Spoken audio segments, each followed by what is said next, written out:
Hello ladies and gentleman, welcome to Matt for motorcycles. और आज जो मोटरसाइकिल हमारे पास है वो है यामाहा R15 वर्जन 3। तो इसका जो फर्स्ट वर्जन था वो लॉन्च हुआ था 2008 में और तभी से काफ़ी ज़्यादा फेमस है ये हम लोगों के बीच में, क्योंकि इसकी हैंडलिंग अच्छी है, इसके लुक्स अच्छे हैं। अपने टाइम पे one of a kind motorcycle थी और आज भी ये वही सारी चीज़ें अपनी क्वालिटीज़ मेंटेन करती है। अभी भी मोटरसाइकिल 150 सीसी में सबसे ज़्यादा पावर प्रोड्यूस करती है जो इंडिया में अभी अवेलेबल है। इसमें फीचर्स काफ़ी अच्छे अच्छे हैं। तो इसी का यूज़र एक्सपीरियंस शेयर करने के लिए आए हैं हमारे साथ मिस्टर करण। तो अभी I would like to call mister Karan on board. Welcome to Matt for motorcycles.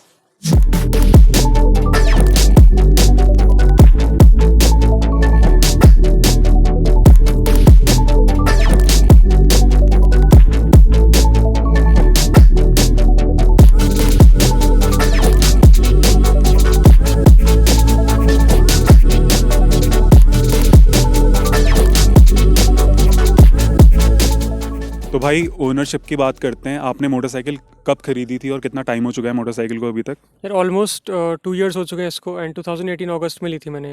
Okay, तो उस टाइम पे तो लॉन्च हुई थी हाँ मोटरसाइकिल बिल्कुल शायद ना? लॉन्च ही हुई थी, कुछ महीने हुए थे लॉन्च हुए, तो सबसे पहला प्रायोरिटी मेरा यही था R15V3। ओके, तो आपने इसको जब खरीदना था आपने इसको, तो आपने कोई और मोटरसाइकिल भी कंसीडर करी थी या फिर ये कंसीडर करने के पीछे कौन से रीज़न थे आपके?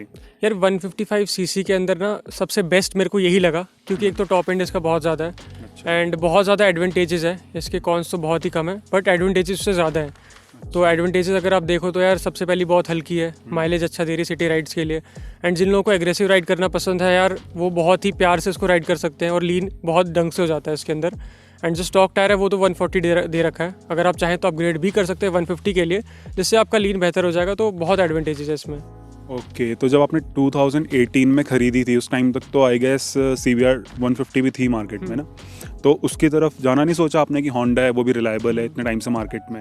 बट अगर आप यार जापानीज़ इंजन में अगर यामाहा का देखोगे ना, सबसे ज़्यादा रिलायबल उसके अलावा कहीं पर नहीं होता है। दूसरी चीज़ क्या होती है, अगर आप बैलेंसिंग फीचर देखोगे R15V3 का ना, सबसे 1, 2 और 3 तीनों वर्जन में अगर आप देखोगे सबसे ज़्यादा बैलेंसिंग फीचर ही माना जाता है। आप किसी भी बाइक को चला लो बट R15V3 का जो बैलेंसिंग फीचर है, मतलब बैलेंस कर रहे हो, बॉडी बैलेंस हो रहा है बहुत बढ़िया, तो वो सबसे अलग लेवल रहता है बाकी बाइक्स के मुकाबले। तो CBR थोड़ी भारी भी है, ये भी अलग उसका कौन है। हाँ, ये थोड़ा फ्रेश प्रोडक्ट भी था उस टाइम पे ना। तो जब 2018 में आपने खरीदी थी उस टाइम पे न्यूली लॉन्च थी, तो उस टाइम पे प्राइस कितना था इसका? यार 1,50,000 ऑन रोड प्राइस है इसका। अच्छा, ऑन रोड ली थी आपने वन उस टाइम पे 150 150, लेकिन उस टाइम ABS वगैरह कुछ नहीं था इसमें? ABS कुछ नहीं दिया था। एक साल बाद ऑलमोस्ट इन लोगों ने ABS दिया, फिर अलग अलग वेरिएंट्स निकाले, डार्क मोड जो इसका बाइक का था। स्टार्टिंग में तो ब्लू और रेड में था बस। ओके, तो अब जैसे आपने बता दिया कि प्राइस इसका इतना था, ये सब चीज़ें थी, तो आपने जब इसको चलाया होगा तो इनिशियली जब नया प्रोडक्ट कोई आता है मार्केट में, जैसे ये तो पूरा एक फेसलिफ्ट था, ये नया मॉडल आया था, तो इसमें आपने स्टार्टिंग में ख़रीद ली थी, तो फर्स्ट सर्विस तक क्या होता है कि आपको पता चल गया होगा इसमें अगर कोई इशू रहे होंगे, तो ऐसा कुछ था इसमें मेजर फ्लॉ कि जो मतलब लोग रेक्टिफाई करते हैं या फिर उसका एक वारंटी में कहते हैं ना कि रिकॉल है, ऐसा कुछ इशू भी आया था इसमें? यार जो मेजर इशू पहली सर्विस से पहला आया, मेरे को दिक्कत ये आ रही थी कि जो टैंक होता है इसका, टैंक ना पूरा फाइबर बॉडी का होता है। तो फाइबर बॉडी में क्या दिक्कत आती है, आप एग्रेसिव पोजीशन में बाइक बैठ रहे हो आराम से, तो फाइबर बॉडी में अगर दबाव पड़ेगा तो खुल जाता है टैंक ना, इसका अलग अलग थोड़ा सा हो जाता है। तो वो मेन प्रॉब्लम आ रही थी, बाकी तो कोई दिक्कत मुझे आई नहीं। मेन प्रॉब्लम यार यही थी इसमें फर्स्ट सर्विस तक। ओके, तो उसके लिए आपका टैंक का क्या ये फाइबर प्लास्टिक रिप्लेस हुआ था या फिर उन्होंने उसी को फिक्स किया था? नहीं नहीं, उसी को उन लोगों ने फिक्स कर दिया था एंड अंदर से उसको थोड़ा सा फिक्स कर दिया, क्योंकि आप उसको पूरे को रिप्लेस नहीं कर सकते, क्योंकि पार्ट्स होते हैं टैंक के धीरे धीरे ना। अगर आप अलग अलग पार्ट्स के बारे में बात करो तो हर एक पार्ट ना अलग अलग टाइप का महंगा आता है। जैसे टैंक की पूरी बॉडी जो होगी वो महंगी आएगी, ऐसा तो कर नहीं सकते यार अलग अलग पार्ट हम रिप्लेस कर दें, तो वो सीन रहता है। तो ये सिर्फ आपकी मोटरसाइकिल में था या फिर ये सारी मोटरसाइकिल में आया था उस बैच ऑल ओवर की? इंडिया जितनी भी हमारे पास R15V3 सब में यही दिक्कत आ रही थी उस टाइम पे। अच्छा, ये उस टाइम की प्रॉब्लम थी। तो अब आपको जैसे इसको चलाते हुए हो गए हैं लगभग 2 साल, तो आपने इसको कितना किलोमीटर चला लिया अभी तक? अप्रॉक्सीमेटली 28,000।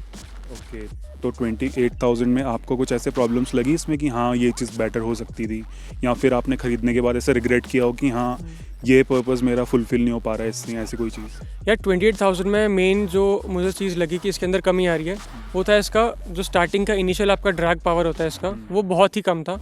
टॉप एंड में तो यार नो डाउट टॉप एंड में बीट कर लेगी किसी भी बाइक को, चाहे RC 200 हो, टॉप एंड में बहुत तगड़ी बीट कर देगी। बट स्टार्टिंग के ड्रैग पावर इसका बहुत कम है। स्टार्टिंग इनिशियली हार जाएगी बाकी बाइक से, बट फिर धीरे धीरे करके कूप अप कर लेती है बाइक। ग्रेजुअली पेस पकड़ती है ये।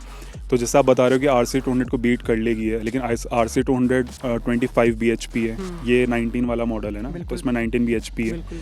तो टॉप एंड में जैसे आप बता रहे हो कि हाँ इनिशियली तो पता है कि चलो पीछे रह जाएगी, तो इसका टॉप एंड कितना है, टॉप स्पीड कितनी चले जाती है ये? यामाहा के इसके इंजन के बारे में एक खासियत बताता हूँ। ये है VVA, जो VVA टेक्नोलॉजी ना सिर्फ यामाहा में प्रोवाइडेड है। उसमें क्या होता है, जैसे ही आपका ना रेव टॉप लिमिट पे के करीब आने लग जाता है तो ये इंजन को थोड़ा और एक्सीड करता है, थोड़ा पुश करता है इंजन को कि आगे जा भाई, बढ़िया रहेगा, कुछ दिक्कत नहीं आने वाली। जैसे RC में क्या होता है, RC में 135 140 करीब ना रेव लिमिटर आ जाता है, हाँ प्रॉब्लम आ जाती है वहाँ पे। तो इसमें सबसे बढ़िया चीज़ यही है, तो 160 के करीब 158 आराम से चली जाती है हाईवे पे। ओके, तो 150 सीसी के लिए काफ़ी है ये, बहुत ज़्यादा है ना। अच्छा, तो आपका नेचर ऑफ राइडिंग क्या है, मतलब आप थ्रॉटल में हमेशा हार्ड रहते हो या फिर स्मूथ चलाते हो बाइक? यार डिपेंड करता है, अगर नॉर्मल सिटी राइड है तो नॉर्मल चला लूँगा, एग्रेसिव ज़्यादा नहीं चलाऊंगा। बट अगर हम लोग जैसे यहाँ पे देहरादून में मसूरी वगैरह की राइड्स होती है तो वहाँ पे थोड़ा एग्रेसिव दिख जाता है बंदे में कि भाई मन करता है कि ना, जब पूरा ग्रुप एक साथ जाता है तो एग्रेसिव राइड करने का मन कर ही जाता है। तो मतलब RPM हाई रहते हैं आपकी मोटरसाइकिल में? हाँ, राइड के टाइम पे तो हाई RPM रहता है। तो मतलब आपने अच्छे से टेस्टिंग कर रखी है 28,000 किलोमीटर्स में अपनी मोटरसाइकिल की? बहुत अच्छे से, बहुत अच्छे से। तो एक चीज़ और कि आपकी जैसे 28,000 किलोमीटर्स चली है, तो आपका पर्पस क्या है मोटरसाइकिल का? मतलब आप इसको कम्यूट के लिए यूज़ करते हो या वीकेंड राइड्स पे जाते हो जैसा हमने बताया, या फिर टूर वगैरह पे? वैसे पूछना नहीं चाहिए टूरिंग का R15 पे, पर आपने अगर लॉन्ग राइड्स वगैरह की हैं, किस टाइप का? यार लॉन्ग राइड्स के लिए तो मैं रिकमेंड बिल्कुल नहीं करूँगा, क्योंकि अभी रिसेंटली मैं 600 किलोमीटर की राइड से आया था जम्मू से देहरादून।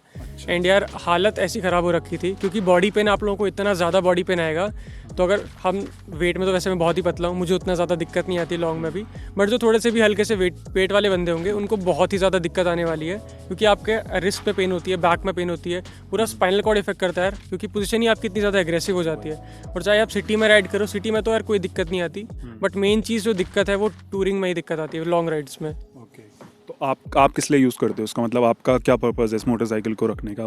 ऑलराउंडर मोटरसाइकिल है आपकी, सब कुछ इससे ही करते हो, या फिर आपकी सिर्फ ये ओकेजनल राइड पे लेके जाते हो, या किस लिए यूज़ करते हो? यार वैसे तो ऑलराउंडर है मेरा, टूरिंग का तो बहुत कम रहता है, मतलब मुश्किल से साल में 2 या 3 बार मेरा लॉन्ग राइड्स का रहेगा 600-700 किलोमीटर्स का। बाकी तो सिटी राइड्स रहती हैं, या फिर हमारे पास आसपास के जो रोड्स होते हैं वहाँ पे हमारी राइड्स रहती है, वहाँ के लिए यूज़ करता हूँ ज़्यादा, उसकी चीज़ के लिए तो होता नहीं लॉन्ग राइड्स के लिए। ओके, तो मतलब आप इसको कम्यूट भी करते हो, इससे सब कुछ करते हो? बिल्कुल, सभी चीज़ें। ओके, तो जैसे इतनी सारी चीज़ें आपने बता दी, तो इसका सर्विस की कॉस्ट कितनी रहती है, इंटरवल कितना है, सर्विस की क्वालिटी कैसी है, सर्विस सेंटर वाले कितने प्रोफेशनल हैं अपने काम को लेके? यार सर्विस कॉस्ट अगर आप देखो, स्टार्टिंग का आपका 1000 किलोमीटर पे पहली सर्विस आती है, और उसमें क्या होगा, नॉर्मल आपका इंजन ऑयल चेंज होगा, ऑयल फिल्टर चेंज होगा, और जो एयर फिल्टर होगा वो बस थोड़ा सा साफ़ होता है, चेंज नहीं होता। तो बस ये बेसिक चीज़ें चेंज करने के अंदर यार आपका आराम से 1000 से 1200 के करीब चेंज हो जाता है, वो भी नॉर्मल है। और जितना भी हमारा यामाहा का ग्रुप है जो हमारा काम करता है मैकेनिक्स वगैरह का, देहरादून का कहूँगा, देहरादून का जो रिस्पना वाला एरिया है वो तो बहुत बढ़िया है, बाकियों का मैंने अभी तक टेस्ट नहीं किया। जम्मू वाले तो भाई बहुत ही बेकार हैं। उनका भाई मेरे को सर्विस पसंद नहीं आई। अच्छा, मतलब आप कह रहे हो कि ये डिपेंड करता है सर्विस सेंटर हाँ, सर्विस सेंटर की किस एरिया में है और कैसा है? बिल्कुल, देहरादून तो सही लगा। अच्छा, तो सर्विस इंटरवल कितना है इसका, मतलब जैसे पहला तो आपने बता दिया कि 1000 में, वो तो उस टाइम पे होता है कि जब रनिंग चल रही होती है मोटरसाइकिल की ना, तो उसके बाद सर्विस इंटरवल कितना रहता है इसका? यार इसका सर्विस इंटरवल स्टार्टिंग 1000, देन 5000, फिर 10,000, तो 5000 का गैप आ ही जाता है बीच में। अच्छा, और तब जो अभी इसकी फ्री सर्विस कितनी मिलती है आपको इसके साथ? स्टार्टिंग के 4 या 5 के करीब फ्री सर्विस मिलती है। एंड एक और चीज़ मैं रिकमेंड करूँगा कि जैसे यार इंजन ऑयल का सीन होता है, मेरी V3 में यार कुछ टाइम पहले जब 20,000 या 18,000 किलोमीटर चल रखी थी, तो यार मेरी V3 में क्रैंक टूट गया था। तो भाई जब आप बता रहे हो इसकी क्रैंक डैमेज हो गई थी, उस टाइम पे किलोमीटर्स कितने चली हुई थी मोटरसाइकिल? तो यार उस टाइम पे 18 to 20,000 चल रखी थी। एंड ये हो गया था कि यार 1000 किलोमीटर के गैप के अंदर जो मैंने इंजन ऑयल डलवाया था, मोटल का उस टाइम पे डलवाया था, तो I don't know why, but अचानक से आवाज़ आने लग गई थी इंजन में। मैं देहरादून पहुंचा ही था तो ना नीचे अजीब सी क्रैंक में आवाज़ आने लगी, जो पिस्टन होता है ना इसके, तो पिस्टन में बहुत अजीब सी आवाज़ आने लगी, और एक इंटरवल में आवाज़ सेम आने लग गई थी। तो मुझे लगा कुछ ना कुछ तो गड़बड़ है, तो यार मैं सीधा शोरूम लेके गया, एंड शोरूम में पता चला कि भाई इंजन ऑयल ही पूरा ख़त्म हो रखा है इसमें। अच्छा, एंड इंजन ऑयल कैसे ख़त्म हुआ ये भी नहीं पता चला, क्योंकि भाई सारी जो सील वगैरह होती है नीचे की वो भी प्रॉपर बंदी रखी थी, कुछ भी लीक नहीं हो रहा था। उसके बाद भी भाई इंजन ऑयल ख़त्म हो गया। एंड उसके बाद मेरे को खर्चा ऑलमोस्ट आया था यार 7 से 8 हज़ार का, सिर्फ ये सब रिप्लेस करने में। तो उस टाइम पे आपकी मोटरसाइकिल वारंटी में नहीं थी? नहीं, उस टाइम ये जो अंदर के पार्ट्स आते हैं ये वारंटी के अंदर नहीं आते, जो वारंटी में होता है ये आपके फाइबर पार्ट्स आते हैं। नहीं, लेकिन जैसे आप बता रहे हो अगर आपकी सर्विस सब कुछ वहीं से मेंटेन्ड है, और इसकी वारंटी वैसे है कितनी, स्टैंडर्ड वारंटी कितने टाइम की आती है इसकी? ये 1 साल तक की आती है, एंड उस टाइम पे 1 साल से ऊपर ऊपर हो गया था वैसे तो। एंड इंश्योरेंस अच्छा। भी क्लेम, जो अगर हम इंश्योरेंस क्लेम करने की कोशिश करें तो इंश्योरेंस क्लेम में भी आपका होता है कि आपकी फाइबर बॉडी जितनी भी बाहर बाहर की, आप अंदर के पार्ट्स रिप्लेस तब तक नहीं करा सकते जब तक आपकी पूरी बॉडी ना, बाइक ही ना ख़त्म हो गई हो। हाँ। तो वो तो कुछ कुछ इंश्योरेंस अब आ गए हैं ऐसे कि जो आपका इंजन हाँ। भी कवर करते हैं, लेकिन अगर वारंटी के टाइम पे ऐसा कुछ इंजन में डैमेज होता है तो वो कंपनी करके देती है, बिल्कुल बिल्कुल। है ना? पर अगर जैसे आप बता रहे हो कि 18 to 20,000 में ऐसा हो गया है, तो ये कुछ फॉल्ट होगा इसमें, क्योंकि हो सकता इतनी है। जल्दी तो इतना होना जो- कुछ। जो लोग एग्रेसिव राइड करते हैं, जैसे मैं भी एग्रेसिव, उस टाइम पे तो भाई बहुत ही ज़्यादा एग्रेसिव करता था, अब थोड़ा सा कम कर दिया एग्रेसिव राइड करना। बट उस टाइम पे ऐसा था कि यार एग्रेसिव राइड करते करते लॉन्ग टूरिंग भी साथ में चल रही थी, तो अब ये अचानक से एरर क्यों आया, प्रॉब्लम क्यों आई, जो मेरे को भाई 6-7 हज़ार का घाटा बढ़ गया यहाँ पे, तो दिक्कत वहीं शुरू हो जाती है। अब पता नहीं क्यों था, यामा वाले शोरूम में भी नहीं उन लोगों ने बताया कि ऐसा क्यों हुआ, किसी को अभी तक रीज़न नहीं पता चला क्यों हुआ। बट हो सकता है यार एक मेजर फॉल्ट हो, अभी तक ज़्यादा लोगों की बाइक्स में ना आया हो, बट आगे आ सकता हो। तो इतना कुछ होने के बाद भी आप कह रहे हो कि आपको सही है, मतलब कोई प्रॉब्लम लगी नहीं है इसमें? यार वही बात है ना, फिर अगर हम थोड़ी सी तमीज़ से चलाएं बाइक तो फिर बाइक क्यों नहीं सही रहेगी। वो ये उस टाइम पे एग्रेसिव ज़्यादा चलाते थे, अब थोड़ा कम एग्रेसिव चलाते हैं, लो आरपीएम पे चलाते हैं। पहले तो बहुत ही हाई आरपीएम पे रहती थी बाइक, लॉन्ग राइड्स में भी यार हाई आरपीएम पे रहती थी, टॉप एंड पे रहती थी बाइक। अब ऐसा है कि थोड़ा सा कम आरपीएम कर दिया मैंने, तो बेटर हो गई पहले से। तो मतलब आप अपने यहाँ पे फॉल्ट बता रहे हो अपने राइडिंग स्टाइल का?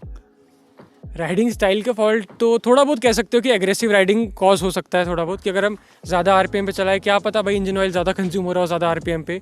बट अगर आप इतना भी ज़्यादा आरपीएम यूज़ कर रहे हैं, ऐसा नहीं होना चाहिए कि आप 1000 किलोमीटर के अंदर ही पूरा 1 लीटर का इंजन ऑयल ख़त्म हो जाए, तो वहाँ पर भी एक उसका इंजन का फॉल्ट हो सकता है। बट अब बाकियों में मुझे पता नहीं एरर आया कि नहीं है, बाकी लोगों में मैंने साउथ इंडिया के कुछ बाइकर्स थे उनसे पूछा था, कुछ में 1-2 में प्रॉब्लम्स आई थी ऐसी क्रैंक टूटने की और पिस्टन्स में, तो ज़्यादा मैं कंफर्म किसी से किया नहीं बाकी का। ओके, तो मिस्टीरियस है अभी भी ये। अभी भी सीरियस है चीज़। तो भाई जैसे आपने इतनी सारी चीज़ें शेयर कर ली हैं, तो अगर मैं आपको सिर्फ इसमें पॉइंट्स से पूछूं कि इसमें प्रोज क्या हैं कॉन्स क्या हैं, तो पॉइंट्स में क्या बताओगे आप? तो अगर इसके प्रोज की बात करें तो यार राइडिंग पोजीशन जो है इसकी बहुत ज़्यादा एग्रेसिव है, जिससे कि आपको एक ना पॉकेट सुपर बाइक का फील आ जाता है थोड़ा सा। एंड सेकंड हो गया इसका माइलेज बहुत ही बढ़िया है, मतलब हाईवेज पे यार आराम से 60-58 आराम से देता है, एंड सिटी के अंदर 40 के करीब देता है। एंड तीसरी चीज़ की टॉप स्पीड है, टॉप स्पीड भाई 155-158 बहुत प्यार से यार हाईवे पे चली जाती है 6 गियर में। एंड अगर आप चौथा लुक्स की बात करो तो भाई लुक्स में तो 150 सीसी के मुकाबले कहीं पर आपको ऐसे लुक्स नहीं मिलने वाले। एंड सबसे लास्ट बहुत ही ज़्यादा हल्की है, तो लीन मारने वगैरह में कोई दिक्कत नहीं आती। तो ये सारे तो हो गए इसके प्रोज, तो अब थोड़ा कॉन्स के बारे में, इसमें डिफ़िकल्टीज़ क्या क्या हैं और प्रॉब्लम्स क्या क्या आती हैं? तो अगर कॉन्स की बात करो तो राइडिंग पोजीशन के ही चक्कर में आपको बॉडी पेन बहुत ज़्यादा होगा, मतलब आपके रिस्ट में होगा, स्पाइनल कॉर्ड में होगा, तो लॉन्ग राइड्स के लिए यार बिल्कुल भी सूटेबल नहीं है बाइक। एंड दूसरी मेन चीज़ जो आपको मैं ऑलरेडी बता चुका हूँ कि यार अगर आप लॉन्ग राइड के लिए जा रहे हो तो यार एक इंजन ऑयल का बॉक्स अलग से 1 लीटर का साथ में लेके चलो। यू नेवर नो कब भाई इसके उसमें क्रैंक वगैरह में दिक्कत आ जाए या इंजन ऑयल कब ख़त्म हो जाए, पता नहीं है। बस वही है, अगर आप लॉन्ग रन में जा रहे हो तो थोड़ा सा यार आप लो आरपीएम पे चलाओ, ज़्यादा हाई आरपीएम पे मत चलाओ, टॉप स्पीड खींचने की कोशिश मत करो। यही है इसके यार थोड़े से कॉन्स में आ जाते हैं, बाकी कुछ नहीं है। तो आपने इसमें कुछ एक्सेसरीज वगैरह या आफ्टर मार्केट फिटमेंट्स भी हैं इस मोटरसाइकिल में कुछ? यार एक्सेसरीज जो मेनली मैंने इसमें लगाई हैं वो बेसिकली इसको ना प्रोटेक्ट करने के लिए है, जो मेनली एक्सेसरीज है। और कुछ ऐसी एक्सेसरीज है जैसे यार ये बबल वाइजर हो गया, तो बबल वाइजर और विंगलेट का काम क्या होता है, जब ये थोड़ा सा ना टॉप नॉच पे जाती है तो ये विंड को कट करने में हेल्प करता है और एरोडायनेमिक पोजीशन मेंटेन करता है, तो उससे थोड़ा टॉप स्पीड में फ़र्क पड़ जाता है। एंड जो हमने प्रोटेक्ट करने के लिए यार एक्सेसरीज लगाई हैं वो हमारे पास हो गई क्रैश गार्ड्स हो गए, लिवर गार्ड्स हो गए, जो बाइक को यार साइड वाले पोर्शन को और लिवर को वगैरह इन सबको प्रोटेक्ट करने में हेल्प करती है। फेयरिंग के डैमेज? बिल्कुल बिल्कुल। ओके, तो और भी कोई एक्सेसरीज हैं इसमें? इसके अंदर हमारे पास यार एक चार्जर लगा हुआ है जो यार लॉन्ग रन के लिए यूज़ हो सकता है, आप फ़ोन को वहाँ पे अटैच कर सकते हो और चार्जिंग हो सकती है। And aftermarket tail tidy मैंने लगा रखी है, बस वो लुक्स इंप्रूव करने के लिए, वो तो ज़्यादा खास उस चीज़ के लिए नहीं। ओके, तो जैसे अब हमने इतनी सारी बातें कर ली हैं, आपने सब इसके प्रोज भी बता दिए हैं, कॉन्स भी बता दिए हैं, तो ये किन लोगों को इस टाइप की मोटरसाइकिल खरीदनी चाहिए और किन लोगों को इस मोटरसाइकिल से बचना चाहिए? जैसे मैं सोच रहा हूँ कि अगर कोई 150 सीसी की मोटरसाइकिल खरीदने निकला है मार्केट में, तो अब ऐसे हाई परफॉर्मेंस 150 सीसी तो कोई आती नहीं है, बिल्कुल। CBR 150 बंद हो चुकी है, तो ये किन लोगों के लिए सही रहेगी मोटरसाइकिल और किन लोगों को इससे बचना चाहिए? यार ये उन लोगों को लेनी चाहिए। पहली चीज़, इनका राइडिंग स्टाइल जो है बहुत ज़्यादा एग्रेसिव है। जिनको हल्का सा पॉकेट सुपर बाइक वाला फील चाहिए कि आप सिटी में राइड करो, बेस्ट है। बट बाहर, सिटी से बाहर किसी और स्टेट में ट्रैवल करना बहुत ही ज़्यादा हेक्टिक हो जाता है, क्योंकि आपको यार सामान भी पीछे लोड करना होता है। एंड एग्रेसिव बॉडी पोजीशन के चक्कर में सामान आपके बिल्कुल कंधों के ऊपर होता है और बहुत ही ज़्यादा पेन होता है। बिल्कुल यार मज़ा ख़राब हो जाता है अगर वो बात करो तो। ओके, तो आपके मतलब ये बिगनर्स मोटरसाइकिल काफ़ी अच्छी है अगर बहुत किसी अच्छी को है। रोड More than वाला। beginners मोटरसाइकिल है ये। मतलब अगर किसी को स्टार्ट भी करना है, R15 V3 is more than enough. Okay, लेकिन ये उनको नहीं खरीदनी चाहिए जिनका ट्रैवल ज़्यादा है। बिल्कुल यार, मतलब लॉन्ग टूर के लिए मतलब कुछ भी फ़ायदा नहीं होगा इस चीज़ में। आपका एग्रेसिव बॉडी पोजीशन इतनी ज़्यादा है कि आपकी पूरी बॉडी में पेन होगा राइड करते हुए। भाई हमें बेसिकली क्या चाहिए होता है कि भाई मज़ा आए राइड करते हुए, एन्जॉयमेंट आए, पूरी फील आए। इसमें वैसा कुछ फील ही नहीं है कि आप यार पूरी एन्जॉयमेंट के साथ इतना दूर जाओ, तो सीन फिर वहीं पर खराब हो जाता है। So this was mister Karan's experience with the Yamaha R15 version 3। तो अभी तो इसमें काफ़ी सारे चेंजेस आ गए हैं BS6 मॉडल में, लेकिन ऑलमोस्ट मोटरसाइकिल सेम ही है। कुछ अपडेट आए हैं, जैसे कि अब BS6 कंप्लाइंट इंजन आता है, इंजन कट ऑफ का फीचर आ गया, उसमें अगर साइड स्टैंड लगा रहता है तो मोटरसाइकिल स्टार्ट नहीं होती है। पीछे रेडियल टायर आ गया है, अब वाली में ABS भी आता है, लेकिन मोटरसाइकिल ऑलमोस्ट सिमिलर ही है।